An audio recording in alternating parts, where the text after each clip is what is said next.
존경하는 헌법재판관 여러분, 그리고 이 재판을 관심 가지고 지켜봐주신 사랑하는 국민 여러분, 작년 12월 3일 비상계엄을 선포한 후 84일이 지났습니다. 제 삶에서 가장 힘든 날들이었지만 감사와 성찰의 시간이기도 했습니다. 저 자신을 다시 돌아보면서 그동안 우리 국민들께 참 과분한 사랑을 받아왔다는 생각이 들었습니다. 감사한 마음이 들면서도 국민께서 일하라고 맡겨주신 시간에 제 일을 하지 못하고 있는 이 현실이 송구스럽고 가슴이 아팠습니다. 한편으로 많은 국민들께서 여전히 저를 믿어주시고 계신 모습에 무거운 책임감도 느꼈습니다. 국민 여러분께 죄송하고 감사하다는 말씀을 먼저 드리고 싶습니다. 제가 비상계엄을 선포하고 몇 시간 후 해제했을 때는 많은 분들께서 이해를 못하셨습니다. 지금도 어리둥절해 하시는 분들이 계실 겁니다. 계엄이라는 단어에서 연상되는 과거의 부정적 기억도 있을 것입니다. 거대 야당과 내란 공작 세력들은 이런 트라우마를 악용하여 국민을 선동하고 있습니다. 그러나 123 비상계엄은 과거의 계엄과는 완전히 다른 것입니다. 무력으로 국민을 억압하는 계엄이 아니라 계엄의 형식을 빌린 대국민 호소입니다. 123 비상계엄 선포는 이 나라가 지금 망국적 위기 상황에 처해 있음을 선언하는 것이고, 주권자인 국민들께서 상황을 직시하고 이를 극복하는 데 함께 나서달라는 절박한 호소입니다. 무엇보다 저 자신, 윤석열 개인을 위한 선택은 결코 아니었다는 사실을 분명하게 말씀드릴 수 있습니다. 저는 이미 권력의 정점인 대통령의 자리에 있었습니다. 대통령에게 가장 편하고 쉬운 길은 힘들고 위험한 일을 굳이 벌이지 않고 사회 여러 세력과 적당히 타협하고 모든 사람들에게 듣기 좋은 말을 하면서 임기 5년을 안온하게 보내는 것입니다. 일하겠다는 욕심을 버리면 치열하게 싸울 일도 없고 어려운 선택을 할 일도 없어집니다. 그렇게 적당히 일하면서 5년을 지내면 퇴임 대통령의 예우를 누리면서 편안한 노후를 보낼 수도 있습니다. 제 개인의 삶만 생각한다면 정치적 반대 세력의 거센 공격을 받을 수 있는 비상계엄을 선택할 이유가 전혀 없는 것입니다. 저는 비상계엄을 결심했을 때 제게 엄청난 어려움이 닥칠 것을 당연히 예감했습니다. 거대 야당은 제가 독재를 하고 집권 연장을 위해 비상계엄을 했다고 주장합니다. 내란죄를 씌우려는 공작 프레임입니다. 정말 그런 생각이었다면 고작 280명의 실무장도 하지 않은 병력만 투입하도록 했겠습니까? 주말이 아닌 평일에 계엄 선포를 하고 계엄을 선포한 후에 병력을 이동시키도록 했겠습니까? 심판정 증거조사에 의하면 그나마 계엄 해제 요구 결의 이전에 국회에 들어간 병력은 106명에 불과하고 본관까지 들어간 병력은 겨우 15명입니다. 15명이 유리창을 깨고 들어간 이유도 자신들의 근무 위치가 본관인데 입구를 시민들이 막고 있어서 충돌을 피하기 위해 불 꺼진 창문을 찾아 들어간 것입니다. 또한 해제 요구 결의가 이루어진 이후에 즉시 모든 병력을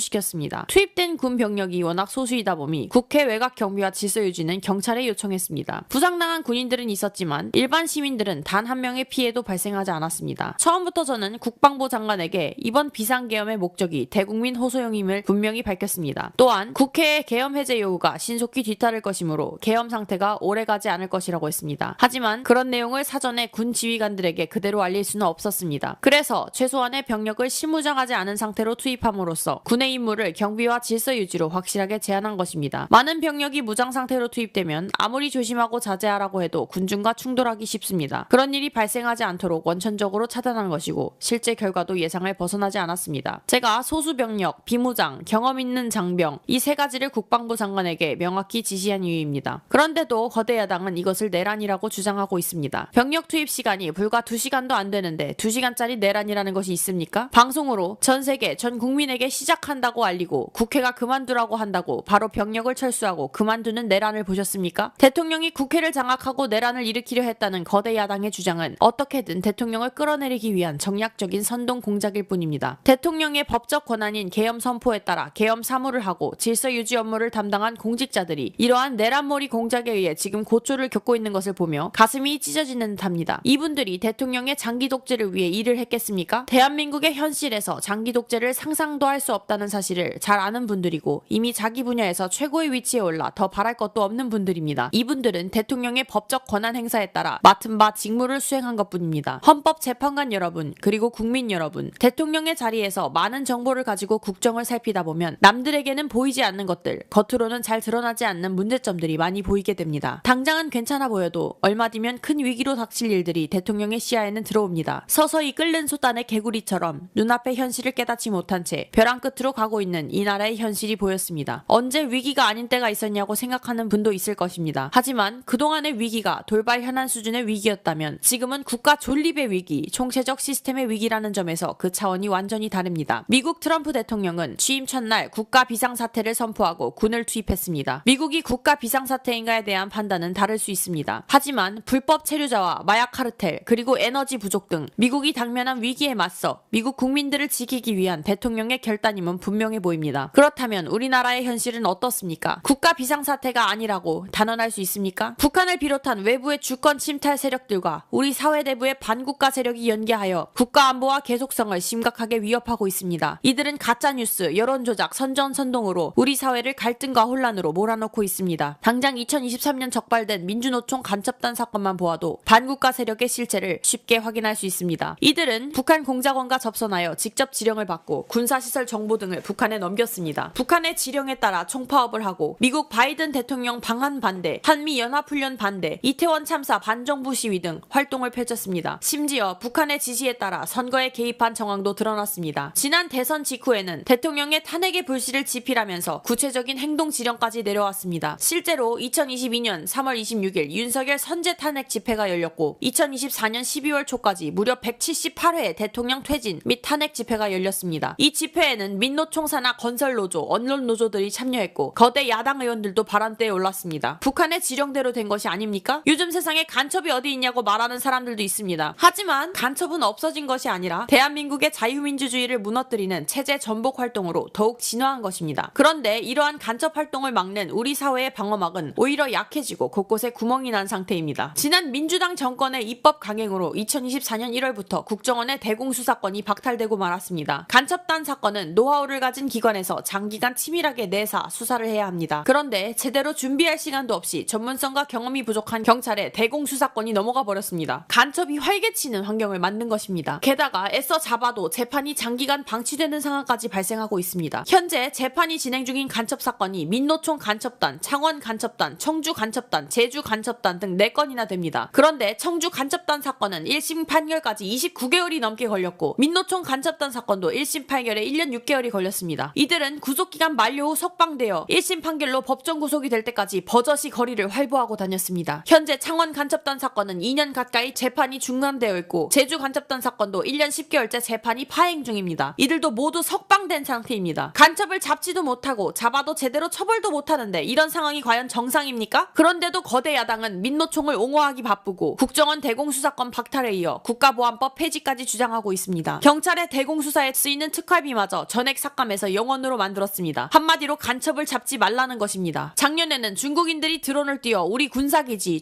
국정원, 국제공항과 국내 미군 군사시설을 촬영하다 연이어 적발되었습니다. 이들을 간첩죄로 처벌하기 위해서는 법률을 개정해야 하는데 거대 야당인 민주당이 완강히 거부하고 있습니다. 국가 핵심 기술을 유출하는 산업 스파이도 최근 급증하고 있습니다. 반도체, 디스플레이 등 기술 유출 피해가 수십조 원에 달하는데 3분의 2가 중국으로 유출됩니다. 중국은 사진 한 장만 잘못 찍어도 우리 국민을 마음대로 구금하는 강력한 반간첩법을 시행하고 있는데 거대 야당은 산업 스파이를 막기 위한 간첩죄 법률 개정조차 가로막고 있습니다. 또한 거대 야당은 방산물자를 수출할 때 국회 동의를 받도록 하는 방위사업법 개정안을 당론으로 추진하고 있습니다. 방산 비밀 자료를 국회에 제출해야 하고 거대 야당이 반대하면 방산물자 수출도 할 수 없게 됩니다. 국회에 제출된 방산 비밀 자료들이 제대로 보안 유지가 되며 적대 세력에 넘어가지 않는다고 누가 보장할 수 있습니까? 방산 기밀 자료가 이렇게 유출되면 상대국에서 우리 방산물자를 수입하겠습니까? 북한, 중국, 러시아가 원치 않은 자유세계에 방산 수출을 하지 말라는 말과 같습니다. 방산 수출은 단순히 돈을 버는 것만이 아닙니다. 수출 상대국과 전략적 연대를 강화하고 더 나아가 자유세계 많은 국가들과 국방협력을 이뤄서 우리의 안보를 튼튼히 하는 것입니다. 이러한 방산 수출을 권장하기는커녕 방해하는 것이 누구에게 도움이 되는 것입니까? 거대 야당은 우리 국방력을 약화시키고 군을 무력화하는 데도 앞장서고 있습니다.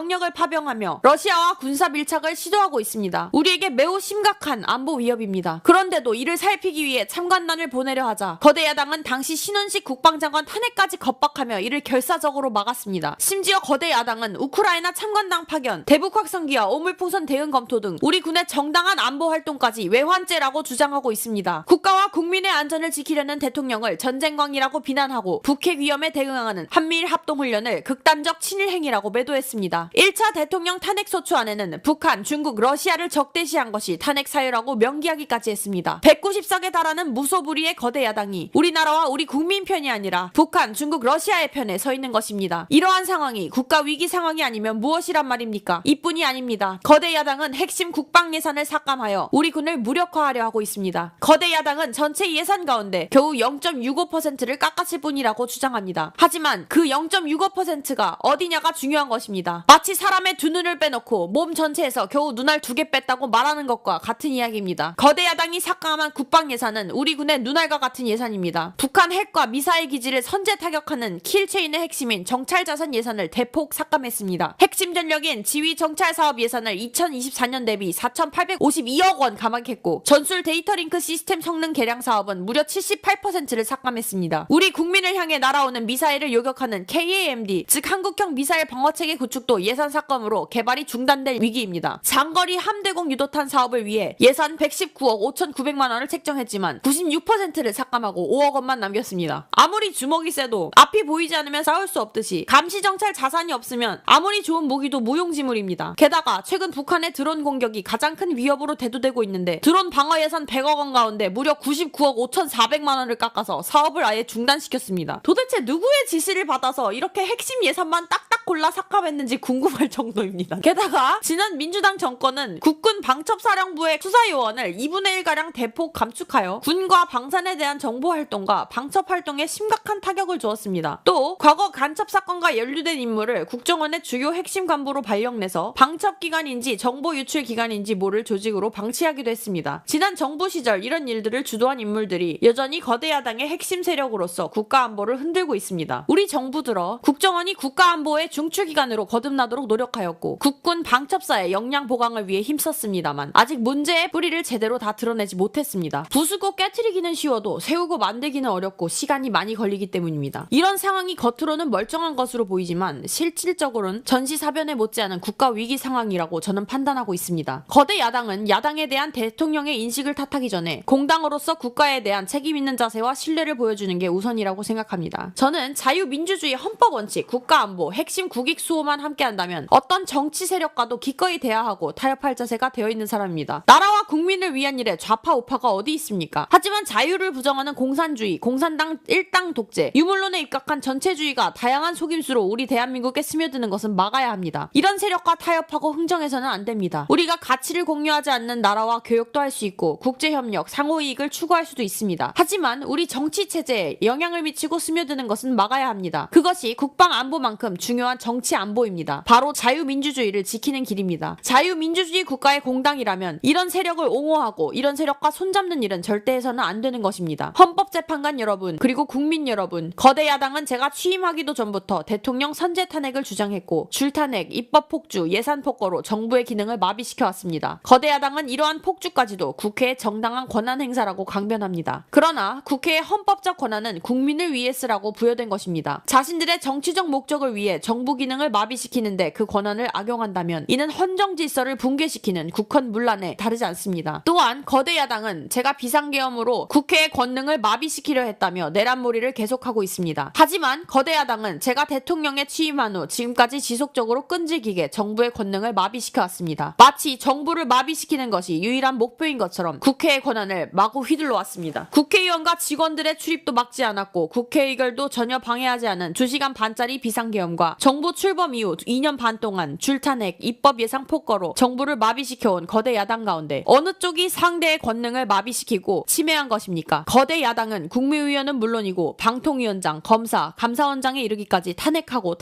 또 탄핵했습니다. 탄핵 사유가 되는지 여부는 전혀 중요하지 않았습니다. 심지어 거대 야당 대표를 노려봤다고 장관을 탄핵하기도 했습니다. 일단 탄핵해서 직무를 정지시켜놓고 정작 헌재 탄핵 심판에서는 탄핵 사유를 변경하는 황당한 일도 반복해왔습니다. 얼마 전 중앙지검장 등 검사들에 대한 탄핵 심판을 재판관 여러분께서 직접 진행하시지 않았습니까? 기자회견장에서 거짓말을 했다는데 실제로는 그 기자회견에 나오지도 않았고 국정감사에서 허위 증언을 했다는데 정작 국정감사에 출석하지도 않았습니다. 기본적인 탄핵 사유조차 틀렸는데도 일단 직무부터 정지시키고 보는 것입니다. 이것이 과연 정상적인 일입니까? 거대 야당의 공직자 줄탄핵은 정부의 기능을 마비시키는 차원을 넘어 헌정질서 붕괴로 치닫고 있습니다. 이태원 참사가 발생하자 거대 야당은 연일 진상규명을 외치면서 이용해서 참사를 정쟁에 이용했습니다. 급기야 행안부 장관을 탄핵했습니다. 당시 북한이 민노총 간첩단에 보낸 지령문에 이런 내용이 있습니다. 이번 특대형 참사를 계기로 사회 내부에 세월호 참사 진상규명 투쟁과 같은 정세 국면을 조성하는 데 중점을 두고 각계각층의 분노를 최대한 분출시켜라. 거대 야당이 북한 지령을 받은 간첩단과 사실상 똑같은 일을 벌인 것입니다. 이야말로 사회의 갈등과 혼란을 키우는 선동 탄핵이라 할 것입니다. 거대 야당은 자신들의 당대표를 수사하는 검사들도 줄줄이 탄핵하고 서울중앙지검장까지 탄핵했습니다. 검사 탄핵은 그 자체로도 수사 방해지만 검사 탄핵을 지켜보는 판사들에 대한 겁박이 되기 마련입니다. 야당 대표에 대한 검찰 수사를 막고 야당 대표의 범죄를 심판할 판사들까지 압박하기 위한 방탄 탄핵인 것입니다. 급기야 거대 야당은 지난 정부의 이적 행위를 감사하던 감사원장까지 탄핵했습니다. 거대 야당은 감사원장 탄핵소추안에 사드 정식 배치 고의 지연 의혹 감사를 탄핵 사유로 포함시켰습니다. 이 사건은 지난 민주당 정부의 안보라인 고위직 인사 4명이 주한 중국 대사관 무관에게 사드 배치 작전명, 작전 일시, 작전 내용 등 국가 기밀 정보를 넘겨준 간첩 사건입니다. 감사원은 이를 적발하고 검찰에 수사를 의뢰하는 등 감사 조치를 진행하였는데 이것이 탄핵 사유라는 것입니다. 자신들의 간첩 행위를 무마하기 위한 이적 탄핵이 아닐 수 없습니다. 헌법기관인 감사원장에 대한 탄핵은 그 자체로도 심각한 헌법 파괴 행위지만 이적 행위까지 탄핵으로 덮는 것을 보며 이야말로 자유민주주의를 무너뜨리는 망국적 위기 상황이라고 판단한 것입니다. 또 한편 정부 각 부처들은 국민의 세금으로 엄청난 규모의 예산을 사용하고 집행하고 있습니다. 수많은 산하기관도 거느리고 있습니다. 그런데 이런 부처의 수장들을 탄핵 소추로 직무정지시켜 그 부처의 기능을 마비시키거나 심각하게 저해한다면 기회비용과 재정적인 측면에서도 국가와 국민에게 얼마나 막대한 피해와 손실을 입히는 것이 되겠습니까? 거대 야당은 공직자를 무차별 탄핵 소추하고 소추인단 변호사 비용도 국민 세금으로 사용하고 있지만 억울하게 탄핵 소추된 공직자들은 직무가 정지된 상황에서 자기 개인 자금으로 변호사 지원까지 조달해야 합니다. 정부 공직자들은 거대 야당의 이러한 폭거에 한없이 위축될 수밖에 없습니다. 이처럼 거대 야당은 선동 탄핵, 방탄 탄핵, 이적 탄핵으로 대한민국을 무너뜨리고 있습니다. 우리나라 선거 가운데 대통령 선거가 기간도 가장 길고 국민적 관심도 가장 큽니다. 그만큼 직선 대통령의 민주적 정당성은 다른 선출직 공직자에 비해 그 무게가 나릅니다. 과거 우리나라 민주화 운동은 한마디로 대통령 직선제 확보였다고도 할 수 있습니다. 그런데 거대 야당은 대선이 끝나자마자 동조 세력과 연대하여 아직 취임도 하지 않은 대통령 단성자를 상대로 선제 탄핵, 퇴진 운동을 벌이기 시작했고 지난 2년 반 동안 오로지 대통령 끌어내리기를 목표로 한 정부 공직자 줄탄핵, 입법과 예산 폭거를 계속해왔습니다. 헌법이 정한 정당한 견제와 균형이 아닌 민주적 정당성의 상징인 직선 대통령 끌어내리기 공작을 쉼없이 해온 것입니다. 이것이 국헌문란이 아니면 도대체 어떤 것이 국헌문란 행위겠습니까? 뿐만 아니라 거대 야당의 이런 지속적인 국헌문란 행위는 국가 정체성과 대외관계에 있어서 자유민주주의 헌법 정신과 동떨어진 인식에 기반하고 있습니다. 따라서 직선 대통령을 끌어내리기 위한 줄탄핵, 입법 예산 폭거는 어느 면에서 보나 자유민주주의 헌정 질서를 파괴하는 것입니다. 흔히들 대통령 중심제 권력 구조를 가지고 제왕적 대통령제라고 합니다. 그러나 지금 우리나라는 제왕적 대통령이 아니라 제왕적 거대 야당의 시대입니다. 그리고 제왕적 거대 야당의 폭주가 대한민국 존립의 위기를 불러오고 있습니다. 계엄 이후 벌어질 일들만 보아도 잘 알 수 있지 않겠습니까? 제가 정말 제왕적 대통령이라면 공수처, 경찰, 검찰이 앞다퉈서 저를 수사하겠다고 나서고 내란죄 수사권도 없는 공수처가 영장 쇼핑, 공문서 위조까지 해가면서 저를 체포할 수 있었겠습니까? 비상계엄에 투입된 군 병력이 총 570명에 불과한데 불법적으로 대통령 한 사람 체포하겠다고 대통령 관저에 3-4천 명이 넘는 경찰력을 동원했습니다. 대통령과 거대 야당 가운데 어느 쪽이 제왕적 권력을 휘두르며 헌정 질서를 무너뜨리고 있습니까? 제가 비상계엄을 결단한 이유는 이 나라의 절체절명의 위기를 더 이상 방치할 수 없다는 절박함, 그것이었습니다. 저는 주권자인 국민들께 이러한 거대 야당의 반국가적 패악을 알리고 국민들께서 매서운 감시와 비판으로 이들을 멈춰달라고 호소하고자 했습니다. 국정마비와 자유민주주의 헌정질서 붕괴를 막고 국가 기능을 정상화하기 위해 절박한 심정으로 비상계엄을 선포한 것입니다. 1.23 비상계엄 선포는 국가가 위기상황과 비상사태에 처해 있음을 선언한 것입니다. 국민을 억압하고 기본권을 제한하려는 것이 아니라 주권자인 국민께서 비상사태의 극복에 직접 나서 주십사 하는 간절한 호소입니다. 그런데 거대 야당은 제가 국회의 요구에 따라 계엄을 해제한 그날부터 탄핵 시동을 걸었습니다. 하지만 비상계엄은 범죄가 아니고 국가 위기를 극복하기 위한 대통령의 합법적 권한 행사입니다. 저는 긴급 국무회의를 거쳐 방송을 통해 비상계엄을 선포했고 질서 유지를 위해 국회에 최소한의 병력을 투입했으며 국회가 해제 요구를 결의하자 즉각 병력을 철수하고 국무회의를 소집해서 계엄을 해제했습니다. 다 알고 계시다시피 2023년 중앙선관위를 포함한 국가기관들이 북한에 의해 심각한 해킹을 당했습니다. 중앙선관위는 이 같은 사실을 국정원으로부터 보고받고도 다른 국가기관들과 달리 점검에 제대로 응하지 않았고 울며 겨자 먹기로 응한 일부 점검 결과 심각한 보안 문제가 드러났기 때문에 중앙선관위 전산 시스템 스크린 차원에서 소규모 병력을 보낸 것입니다. 선거의 공정과 직결되는 중앙선관위 전산 시스템 보안 문제는 우리 자유민주주의 체제의 핵심 공공재이자 공공자산을 지키는 일이기 때문입니다. 더구나 선거소송에서 드러난 다량의 가짜 부정투표용지 그리고 투표 결과가 도저히 납득하기 어렵다는 통계학과 수리과학적 논거 등에 비추어 중앙선관위의 전산 시스템에 대한 투명한 점검 필요성이 꾸준히 제기되어 왔습니다. 이런 조치들의 어떤 부분들이 내란이고 범죄라는 것인지 도대체 이해할 수가 없습니다. 비상계엄 자체가 불법이라면 계엄법은 왜 있으며 합동참모본부의 계엄과는 왜 존재합니까? 헌법재판관 여러분 그리고 국민 여러분, 저는 2021년 6월 29일 처음으로 정치 참여를 선언했습니다. 대통령이라는 자리가 영광의 길이 아니라 현극의 길이라는 사실을 잘 알고 있었습니다. 대통령직을 아주 가까이에서 지켜보신 어떤 분은 우리나라 대통령직은 저주의 길이라면서 저를 만류하시기도 했습니다. 그러나 자유민주주의라는 헌정 질서가 무너지고 있는 상황에서 나라를 지키고 싶어 정치를 시작했습니다. 그때 정치 참여를 선언하면서 국민께 드린 약속이 있었습니다. 우리의 미래를 짊어질 청년들, 국가를 위해 희생한 분들, 산업화에 일생을 바치신 분들, 민주화에 헌신하고도 묵묵히 살아가는 분들, 성실하게 세금을 내는 분들, 이런 국민들이 분노하지 않는 나라를 만들겠다는 약속이었습니다. 청년들이 마음껏 뛰는 역동적인 나라, 자유와 창의가 넘치는 혁신의 나라, 약자가 기죽지 않는 따뜻한 나라, 국제사회와 가치를 공유하고 책임을 다하는 나라를 만들겠다고 국민께 약속드렸습니다. 거대 의석과 이권 카르텔이 나라의 주인 노릇을 하는데 맞서 빼앗긴 주권을 되찾아드리겠다고 국민 앞에서 다짐을 했습니다. 그날 이후 지금까지 단 한순간도 이 약속을 잊은 적이 없습니다. 국민의 선택을 받아 대통령이 된 후 이 약속을 지키기 위해 쉼없이 노력하고 또 노력했습니다. 무엇 하나 쉬운 일이 없었습니다. 글로벌 복합위기로 인한 대외 환경의 어려움이 계속됐습니다. 지난 민주당 정부의 잘못된 소주성 정책과 부동산 정책은 우리 경제와 민생의 문제를 풀어가는데 계속해서 발목을 잡았습니다. 하지만 어떤 문제라도 노력하면 풀어낼 수 있다고 믿었고 실제로 우리 기업, 우리 국민과 함께 뛰면서 하나하나 문제를 해결할 수 있었습니다. 기쁘고 보람 있는 일도 많았고 부족하고 아쉬운 일도 있었습니다. 무엇보다 국가안보와 국민안전을 지키는 제복 입은 공직자에 대한 처우 개선 추진이 보람된 일이었습니다. 지난 민주당 정권은 반일 선동에만 열을 올렸지만 우리 정부에서는 1인당 GDP가 일본을 앞질렀고 우리의 인구의 2배 반이 넘는 경제 강국 일본과 수출액 차이가 이제 불과 수십억억 불 규모로 좁혀졌습니다. 20년 전에 비해 100분의 1, 지난 민주당 정부에 비해 수십분의 1로 줄어든 것입니다. 또 작년에 30번이나 열었던 전국 순회 민생 토론의 기억이 많이 납니다. 국민의 어려움을 직접 듣고 많은 일을 현장에서 해결해드리면서 국민과 같이 웃기도 했고 같이 울기도 했습니다. 수도권, 영남, 호남, 충청, 강원, 제주까지 전국 모든 지역을 다니면서 지역 발전 방안을 함께 고민했습니다. 우리 국민들께서 전국 어디에 살든 공정한 기회를 누리며 행복하게 살 수 있도록 만들어서 진정한 국민 통합을 이루고 싶었습니다. 다시 그렇게 일할 기회가 있을까 마음이 아립니다. 1박 4일의 살인적 일정으로 미국에 가서 한미일 캠프 데이비드 선언을 발표했을 때는 정말 보람이 컸고 마음도 든든했습니다. 방산 수출에 물꼬를 뜨고 팀 코리아가 체코 원전 건설 사업의 우선 협상 대상자로 선정되었을 때는 뛸듯이 기뻤습니다. 아쉬웠던 순간도 떠오릅니다. 기업과 국민들에게 꼭 필요한 법안들은 하염없이 뒤로 밀어놓고 거부권을 행사할 수밖에 없는 위헌적 법안, 핵심 국익에 반하는 법안들이 야당 단독으로 국회에서 일사천리로 통과될 때는 정말 답답했습니다. 국방, 치안, 민생을 위해 꼭 필요한 아킬레스건 예산들이 삭감됐을 때는 막막한 심정이 들었습니다. 저는 지금 잠시 멈춰서 있지만 많은 국민들, 특히 우리 청년들이 대한민국이 처한 상황을 직시하고 주권을 되찾고 나라를 지키기 위해 나서고 있습니다. 비상계엄의 목적이 망국적 위기 상황을 알리고 헌법 제정 권력인 주권자들께서 나서주시기를 호소하고자 하는 것이었는데 이것만으로도 비상계엄의 목적을 상당 부분 이루었다는 생각이 듭니다. 저의 진심을 이해해주시는 우리 국민, 우리 청년들에게 진심으로 감사의 말씀을 드리고 싶습니다. 제가 직무에 복귀하게 되면 나중에 또다시 계엄을 선포할 것이라는 주장도 있습니다. 터무니없는 이야기입니다. 계엄의 형식을 빌린 대국민 호소로 이미 많은 국민과 청년들께서 이 상황을 직시하고 나라 지키기에 나서고 계신데 계엄을 또 선포할 이유가 있습니까? 결코 그런 일은 없을 것입니다. 헌법재판관 여러분, 그동안 심판정에서 다뤄진 쟁점들 가운데 두 가지 쟁점에 대해서만 간략하게 말씀을 드리고자 합니다. 세세한 사실관계를 언급하기보다 상식의 선에서 간단히 말씀을 드리겠습니다. 우선 제가 국회의원을 체포하거나 본회의장에서 끌어내라고 했다는 것입니다. 정말 터무니없는 주장입니다. 상식적으로 이렇게 해서 도대체 뭘 어떻게 하겠습니까? 의원들을 체포하고 끌어내서 계엄 해제를 늦추거나 막는다 한들 온 국민과 전 세계가 지켜보고 있는데 그 다음에 뭘 어떻게 하겠습니까? 계엄 당일 국회의장의 발언대로 국회는 어디서든 본회의를 열어서 계엄 해제를 의결할 수도 있습니다. 영화나 소설에서는 나오기도 하지만 현실적으로 이런 일을 하려면 군으로 국가를 완전 장악하는 계획과 정치 프로그램을 갖고 있어야 합니다. 그런데 실제 상황이 그랬습니까? 계엄 사무를 담당할 주요 지휘관들이 비상기엄 직전에 어디 있었는지 심판정 증거조사에서 다 드러났습니다. 장관 재가를 받아 지방 휴가를 가거나 부부 동반 만찬, 간부 만찬 회식을 하다가 계엄이 선포된 직후에야 국방부 장관으로부터 업무 지시를 받았습니다. 준비된 치밀한 작전 계획이나 지침이 없었기 때문에 혼선과 허술함도 있었습니다. 국방부 장관이나 지휘관들이나 경험이 풍부한 군사 전문가들인데 왜 이랬겠습니까? 1, 2, 3 계엄 선포는 계엄 형식을 빌린 대국민 호소이고 과거 개헌과 다른 것이었기 때문입니다. 이미 민주주의를 수십 년 경험하고 몸에 밴 우리 50만 군이 임기 5년 단임 대통령의 사병 역할을 할 리가 있습니까? 제가 비상계엄을 선포한 이유는 오로지 주권자인 국민들에게 국회의 망국적 독재로 나라가 위기에 빠졌으니 이를 인식하시고 감시와 비판의 견제를 직접 해주십사 하는 것이었습니다. 공화국의 대의제 위기에 헌법 제정 권력인 주권자가 직접 나서달라는 호소였습니다. 의원을 체포하거나 끌어내라고 했다는 주장은 국회의 280명의 질서유지 병력만 계획한 상태에서 전혀 앞뒤가 맞지 않는 이야기입니다. 국회가 비어있는 주말도 아니고 회기 중인 평일에 이런 병력으로 정말 말이 안 되는 이야기입니다. 국회의원만 300명이고 국회 직원들과 보좌진을 합치면 몇천 명이 넘습니다. TV 생중계를 보더라도 계엄 선포 후 얼마 지나지 않아 이미 국회 경내와 본관에는 수천 명의 국회 관계자와 민간인들이 들어왔습니다. 실제로 계엄 선포 후 1시간 30분이 지나서야 질서유지 병력이 도착하였고 국회 경내에 진입한 병력이 106명, 본관에 들어간 병력이 겨우 15명인데 이렇게 극소수의 병력을 투입해놓고 국회의원을 체포하고 끌어내라는 것이 말이 되겠습니까? 게다가 의결 정족수가 차지 않았으니 본회의장에 들어가서 의원들을 끌어내라고 했다는데 의결 정족수가 차지 않으면 더 이상 못 들어가게 막아야지 끌어낸다는 것은 상식에 반합니다. 본관에 진입한 군인들은 본회의장이 어딘지도 몰랐다고 합니다. 무엇 하나 말이 되지 않습니다. 단 한 사람도 끌려 나오거나 체포된 일이 없으며 군인이 민간인에게 폭행당한 일은 있어도 민간인을 폭행하거나 위해를 가한 일은 단 한 건도 없었습니다. 실제로 일어나지도 않았고 일어날 수도 없는 불가능한 일에 대해 이런 주장을 하는 것은 그야말로 호수에 비친 달빛을 건져내려는 것과 같은 허황된 것입니다. 거대 야당은 대통령의 헌법상 권한에 기해서 선포된 계엄을 불법 내란으로 둔갑시켜 탄핵 소추를 성공시켰습니다. 그리고는 헌법재판소 심판에서는 탄핵 사유에서 내란을 삭제하였습니다. 그야말로 소유의 사기 탄핵이 아닐 수가 없습니다. 내란이냐 아니냐는 긴 시간의 복잡한 심리를 통해 가려지는 것이 아닙니다. 내란이냐 아니냐는 판례에서 보듯이 실제 일어난 일과 진행된 과정에서 드러난 결과로 판단하는 것이고 누가 봐도 쉽게 바로 알 수 있어야 내란이라고 할 수 있는 것입니다. 거대 야당과 소추단이 헌재 심판 대상에서 내란을 삭제한 이유는 심리 시간을 단축시키는 것이 아니라 내란의 실체가 없기 때문입니다. 더구나 123 계엄은 발령부터 해제까지 역사상 가장 빨리 종결된 계엄입니다. 그러다 보니 계엄사령부 조직도 구성되지 못했고 예하 수사본부 조직도 만들어지지 못한 채 그냥 계엄이 종료되었습니다. 겨우 몇 시간 평화적으로 진행된 계엄을 내란이라고 볼 수 없는 것입니다. 이어서 비상계엄 국무회의에 대해 말씀을 드리겠습니다. 계엄 당일 국무회의는 국무회의로 볼 수 없다는 주장이 있습니다. 그런데 국무회의를 할 것이 아니었다면 12월 3일 밤에 국무위원들이 대통령실에 도대체 왜 온 것입니까? 국무회의가 아니라 간담회 정도였다는 주장도 있습니다만 그날 상황이 간담회 할 상황입니까? 간담회는 의사 정족수도 없는데 왜 국무회의 의사 정족수가 찰 때까지 기다렸겠습니까? 당일 저녁 8시 30분부터 국무위원들이 차례로 오기 시작했고 저는 국무위원들에게 비상계엄에 대해 설명하고 국방부 장관이 계엄의 개요가 기재된 비상계엄 선포문을 나눠주었습니다. 국무위원들은 경제적 외교적으로 어려움이 있을 수 있다고 우려했고 저는 대통령으로서 각 부처를 관장하는 국무위원들의 생각과 다른 생각을 가지고 있으며 국가가 비상상황이고 비상조치가 필요함을 설명했습니다. 그리고 각 부처 장관의 우려사항, 예를 들어 경제부총리의 금융시장 혼란 우려와 외교부 장관의 우방국 관계 우려는 걱정하지 말라고 했습니다. 국무위원들이 과거의 계엄을 연상하고 있어서 저는 걱정하지 말라고 한 것입니다. 의사정족수 충족 이후 국무회의 시간은 5분이었지만 그 전에 이미 충분히 논의를 한 것입니다. 다음날 새벽 계엄 해제 국무회의는 소요 시간이 단 1분이었습니다. 실제 정례, 주례, 국무회의의 경우에도 모두 발언, 마무리 발언 등을 하고 많은 안건을 다투기 때문에 1시간가량 걸리지만 개별 안건의 심의 시간은 극히 짧습니다. 또한 비상계엄을 위한 국무회의를 정례, 주례 국무회의처럼 할 수는 없습니다. 보안 유지가 중요하고 그렇게 해야 혼란도 줄이고 질서유지 병력도 최소화할 수 있기 때문입니다. 이상민 전 행안부 장관은 지난 심판정에서 국무회의를 100여 차례 참석했지만 이번 국무회의처럼 실질적으로 열띤 토론이나 의사전달이 있었던 것은 처음이라고 증언했습니다. 국무회의 배석을 위해 비서실장과 안보실장을 대통령실로 나오게 했고 국가안보의 문제이기도 해서 국정원장도 참석시켰습니다. 1993년 8월 13일 김영삼 대통령께서 긴급 재정경제명령으로 금융실명제를 발표했을 당시에도 국무위원들은 소집 직전까지 발표한다는 사실 자체를 몰랐고 국무회의록도 사후에 작성됐습니다. 그때 상황은 이인재 당시 노동부 장관께서 이미 자세히 설명하신 바 있습니다. 그러나 아무도 이를 두고 국무회의가 없었다고 하지 않았고 당시 헌법재판소는 긴급명령 발동을 모두 합헌이라고 결정했습니다. 그 밖에 여러 쟁점들에 대해서는 변호인단의 변론으로 가름하겠습니다. 헌법재판관 여러분, 그리고 국민 여러분, 저는 언젠간 해야 하고 누군간 해야 하는 일이라면 지금 제가 하겠다는 마음으로 대통령직을 수행해왔습니다. 그래서 임기 전반부 동안 역대 정부들이 표를 잃을까봐 하지 못했던 교육, 노동, 연금의 3대 개혁을 중심으로 국정개혁과제를 과감하게 추진했습니다. 30년 동안 지지부진했던 유보통합의 첫걸음을 떼었고 늘봄 학교와 융복한 고등교육, 그리고 지역산업과의 연계 강화를 위한 과감한 권한 이전 등 교육개혁에 기틀을 마련했습니다. 노사 법치의 틀을 새롭게 세우고 4차 산업혁명 시대에 적응하기 위한 위한 노동유연화와 노동보호의 노동개혁 물꼬도 텄습니다. 국가적 난제였던 연금개혁도 역대 정부 최초로 방대한 수리분석과 심층 여론조사를 진행하였고 수용성이 높은 방안을 만들어서 국회에 제출했습니다. 대통령 임기 초반에는 국민과 유권자에게 약속한 공약과 국정과제 실천, 민생에 영향이 큰 사회개혁의 추진이 우선이기 때문에 이러한 스케줄에 맞춰 일해온 것입니다. 어느 정권이나 임기 초기에는 선거 공약과 국정과제 이행이 우선이므로 정치개혁에는 신경 쓸 여력이 없습니다. 그러다가 전직 대통령들의 5년 임기가 금방 다 지나갔고 변화단 시대에 맞지 않는 87세대가 여전히 유지되고 있습니다. 정치가 국민을 불편하게 만들고 국가의 발전을 가로막고 있습니다. 또 국가의 미래를 결정하는 일에 미래의 주역인 청년들이 참여할 수 있도록 정치와 행정의 문턱을 더 낮춰야 합니다. 제가 직무에 복귀하게 된다면 먼저 87체제를 우리 몸에 맞추고 미래 세대에 제대로 된 나라를 물려주기 위한 개헌과 정치개혁의 추진에 임기 후반부를 집중하려고 합니다. 저는 이미 대통령직을 시작할 때부터 임기 중반 이후에는 개헌과 선거제 등 정치개혁을 추진하겠다는 계획을 가지고 있었습니다. 현직 대통령의 희생과 결단 없이는 헌법 개정과 정치개혁을 할 수 없으니 내가 일을 해내자고 생각했던 것입니다. 저는 여러 전직 대통령들이 후보 시절 공약하고도 이행하지 못한 청와대 국민 반환도 당선 직후 바로 추진하고 이행한 바 있습니다. 자녀 임기에 연연하지 않고 개헌과 정치개혁을 마지막 사명으로 생각하여 87체제 개선에 최선을 다할 것입니다. 국민의 뜻을 모아 조속히 개헌을 추진하여 우리 사회 변화에 잘 맞는 헌법과 정치 구조를 탄생시키는 데 신명을 다하겠습니다. 개헌과 정치개혁 과정에서 국민통합을 이루는 데도 노력을 다할 것입니다. 결국 국민통합은 헌법과 헌법 가치를 통해 이루어지는 만큼 개헌과 정치개혁이 올바르게 추진되면 그 과정에서 갈라지고 분열된 국민들이 통합될 것이라고 믿습니다. 그렇게 되면 현행 헌법상 자녀 임기에 연연해야 할 이유가 없고 오히려 제게는 크나큰 영광이라고 생각합니다. 그리고 국정 업무에 대해서는 급변하는 국제정세와 글로벌 복합위기 상황을 감안하여 대통령은 대외관계에 치중하고 국내 문제는 총리에게 권한을 대폭 넘길 생각입니다. 우리의 경제는 다른 어느 나라보다 대외 의존도가 매우 높습니다. 특히 미국 트럼프 행정부 출범 이후 국제질서의 득변과 글로벌 경제, 안보의 불확실성에 크게 영향을 받을 수밖에 없습니다. 지금 우리가 국가 노선을 어떻게 선택하느냐에 따라 위기가 기회가 될 수도 있고 돌이킬 수 없는 재앙을 맞을 수도 있습니다. 글로벌 중추 외교 기조로 역대 가장 강력한 한미동맹을 구축하고 한미일 협력을 이끌어냈던 경험으로 대외관계에서 국익을 지키는 일에 매진하겠습니다. 존경하는 헌법재판관 여러분, 먼저 촉박한 일정의 탄핵 심판이었지만 충실한 심리에 애써주신 헌법재판관님들께 깊이 감사드립니다. 이번 심리는 내란 탈핵에서 내란 삭제를 주도한 소추단 측이 제시한 쟁점 위주로 이루어지게 되었고 그러다 보니 제가 123 비상계엄을 선포한 이유와 불가피성에 대해서는 충분히 설명드릴 시간이 부족했다고 생각합니다. 서면으로 성실하게 관련 자료를 제출하였으니 대통령으로서 고뇌의 결단을 한 이유를 깊이 생각해 주시기 바랍니다. 또 많은 국가 기밀 정보를 다루는 대통령으로서 재판관님들께 모두 설명드릴 수 없는 부분에까지 재판관님들의 지혜와 해안이 미칠 것이라 믿습니다. 다시 한번 재판관님들의 노고에 감사드립니다. 사랑하는 대한민국 국민 여러분, 국가와 국민을 위한 계엄이었지만 그 과정에서 소중한 국민 여러분께 혼란과 불편을 끼쳐드린 점 진심으로 죄송스럽게 생각합니다. 저의 구속 과정에서 벌어진 일들로 어려운 상황에 처한 청년들도 있습니다. 옳고 그름에 앞서서 너무나 마음이 아프고 미안합니다. 저는 대통령에 출마할 때 나라를 위해 목숨을 바치겠다고 결심을 했습니다. 지난 123 계엄과 탄핵 소추 이후 엄동설안에 저를 지키겠다며 거리로 나선 국민들을 보았습니다. 저를 비판하고 질책하는 국민들의 목소리도 들었습니다. 서로 다른 주장을 하고 있지만 모두 대한민국을 사랑하는 마음이라고 생각합니다. 부족한 저를 지금까지 믿어주시고 응원을 보내주고 계신 국민 여러분들께 진심으로 감사드립니다. 저의 잘못을 꾸짖는 국민의 질책도 가슴에 깊이 새기겠습니다. 새로운 대한민국으로 도약하는 디딤돌이 될 수 있도록 모든 노력을 다하겠습니다. 감사합니다.